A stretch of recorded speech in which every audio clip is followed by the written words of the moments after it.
Баршаңызға сәлем, менің каналыма қош келдіңіздер. Бүгін сіздерге табада пісетін өте жеңіл медовиктің рецептімен бөлісетін боламын. Видеоны соңына дейін көріп, менің каналыма тіркелуді ұмытпаңыздар.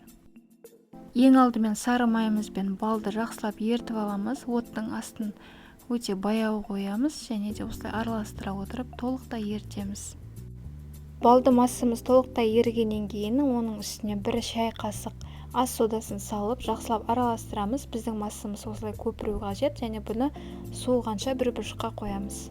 Жұмыртқаларымыздың үстіне қант, тұз салып жақсылап араластырып, оның үстіне суыған балды массамызды салып, барлығын жақсылап араластырамыз. Одан соң електен өткізілген ұнымызды екіге бөліп салатын боламыз. Барлығын жақсылап араластырамыз. Бізде ешқандай түйіршік болмауы қажет. Міне біздің қамырымыз дайын, енді пісіруге кірісеміз.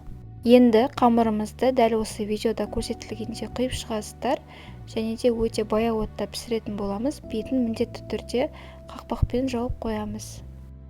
Біздің қамырымыз осылай қызарғаннан кейін келесі екінші бетіне аударып, дәл солай 1 минуттай пісіріп аламыз. Қалған қамырларды да дәл солай барлығын пісіріп аласыздар.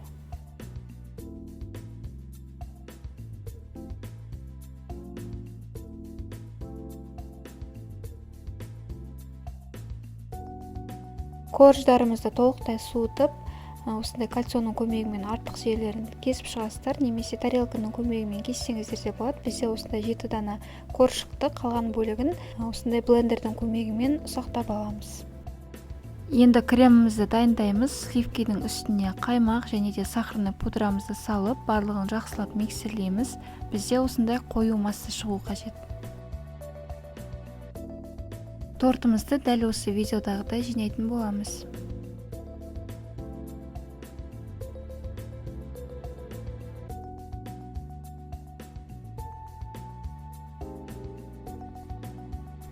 Тортымызды креммен толықтай қаптап болғаннан кейін сыртын жаңағы үгітілген коржбен қаптайтын боламыз. Барлығын жақсылап осы видеодағыдай қаптап шығамыз. Одан соң тортымызды кемінде 2 сағатқа тоңазытқышқа қоямыз. Міне біздің тортымыз дайын. Өте дәмді, өте жұмсақ болып шығады. Міндетті түрде сіздерге жасап көруге кеңес беремін. Және де жасалу уақыты небәрі 30 минут. Егер де менің видеом ұнаса, маған тіркеліп, лайк, комментарий қалдыруды ұмытпаңыздар. Сіздермен болған Аякөз, келесі кездескенше.